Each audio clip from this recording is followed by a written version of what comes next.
Assalamualaikum warahmatullahi wabarakatuh. Innal hamdalillah wassalatu wassalamu ala Rasulillah wa ala alihi wa ashabihi wa man walah, amma ba'd.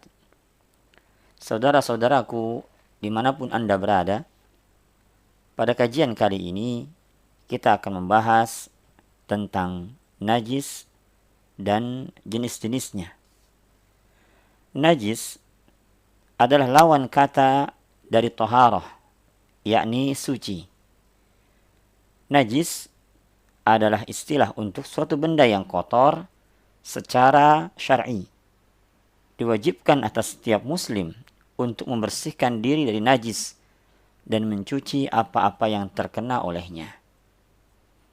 Adapun jenis-jenis najis sesuai dengan dalil-dalil syar'i, yang pertama adalah kotoran manusia atau biasa kita menyebutnya fases.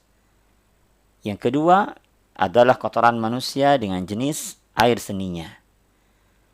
Hal ini berdasarkan hadis dari Nabi Shallallahu Alaihi Wasallam yang diriwayatkan oleh Abu Daud dengan sanad yang sahih. Rasulullah bersabda, "Idza wati'a ahadukum bina'lihil adha fa inna turaba lahu tahurun." Jika sandal salah seorang di antara kalian menginjak kotoran, maka tanah adalah pembersihnya. Adapun dalil yang menunjukkan tentang najisnya air seni adalah satu riwayat dari Anas bahwasanya pernah datang seorang Arab Badui ke masjid, maka bangkitlah beberapa orang untuk mendatanginya.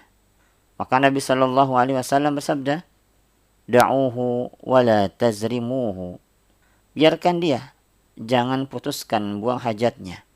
Setelah selesai, maka Nabi Shallallahu Alaihi Wasallam meminta seember air lalu menyiramkan di atas bekasnya. Hadis diriwayatkan oleh Imam Bukhari dan Muslim. Jenis najis yang kedua adalah madhi dan wadi.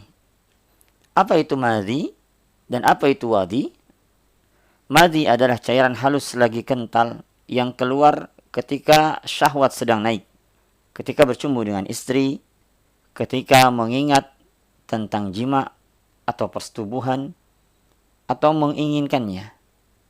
Keluarnya tidak memancar, tidak menjadikan lemas, dan kadangkala tidak merasakan keluarnya.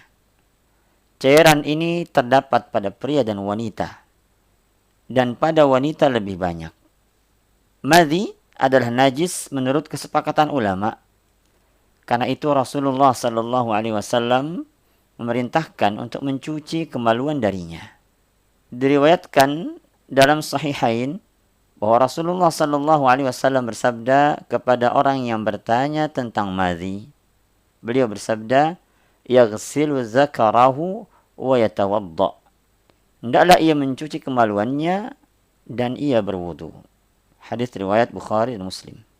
Adapun wadi adalah cairan berwarna putih dan kental yang keluar setelah buang air kecil. Ini juga najis berdasarkan kesepakatan para ulama. Adapun jenis najis yang ketiga adalah darah haid. Dasarnya adalah hadis yang diriwayatkan oleh Asma binti Abi Bakar.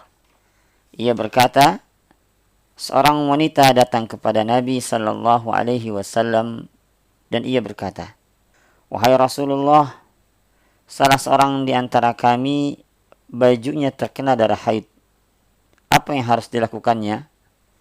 Maka Nabi Sallallahu Alaihi Wasallam beliau menjawab, "Tahuttuhu thumma taqrusuhu bil ma' wa tamdahuhu wa tusalli fih."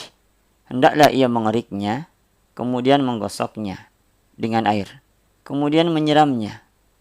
Setelah itu silahkan ia gunakan untuk salat. Hadis diriwayatkan oleh Imam Bukhari dan Muslim. Jenis najis yang keempat yaitu kotoran hewan yang tidak boleh dimakan dagingnya. Diriwayatkan dari Abdullah bin Mas'ud, ia berkata, Rasulullah Sallallahu Alaihi Wasallam hendak buang air besar Lalu beliau bersabda, bawakanlah kepadaku 3 buah batu. Aku menemukan 2 buah batu dan kotoran hewan. Maka beliau mengambil 2 buah batu itu dan membuang kotoran hewan. Seraya beliau bersabda, itu adalah najis. Hadits ini menunjukkan bahwa kotoran hewan yang tidak boleh dimakan dagingnya adalah najis. Jenis najis yang kelima adalah air liur anjing. Rasulullah sallallahu alaihi wasallam bersabda, "Tahuru ina'i ahadikum idza walagha fihi al-kalbu an yaghsilahu 7 marrat, ulahunna bit-turab." Cara membersihkan bejana salah seorang di antara kalian apabila anjing minum padanya adalah mencucinya 7 kali. Cucian yang pertama dengan tanah. Hadits ini menunjukkan bahwa air liur anjing adalah najis.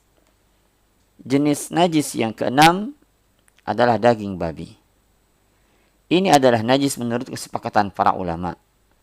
Berdasarkan penegasan firman Allah Subhanahu wa taala, "Kulla ajidu fima uhiya ilayya muharraman ala ta'imihi yat'amuhu illa an yakuna maitatan aw daman masfuhan aw lahma khinzirin fa innahu rijsun." Katakanlah, tiadalah aku peroleh dalam wahyu yang diwahyukan kepadaku sesuatu yang diharamkan bagi orang yang hendak memakannya, kecuali kalau makanan itu bangkai, darah yang mengalir, atau daging babi, karena sungguhnya semua itu kotor. Al-Quran, Surah Al-An'am, ayat 145. Jenis najis yang ketujuh, bangkai, yaitu binatang yang mati tanpa disembelih secara syar'i. Bangkai adalah najis menurut ijma'. Dasarnya adalah sabda Nabi sallallahu alaihi wasallam, "Idza dubighal ihabu faqad tahar." Apabila kulit sudah disamak, maka ia menjadi suci. Adapun yang dikecualikan darinya adalah bangkai ikan dan belalang. Keduanya adalah suci. Demikianlah pengertian najis dan sebagian dari jenis-jenisnya. Semoga bermanfaat. Wabillahi taufiq. Wassalamualaikum warahmatullahi wabarakatuh.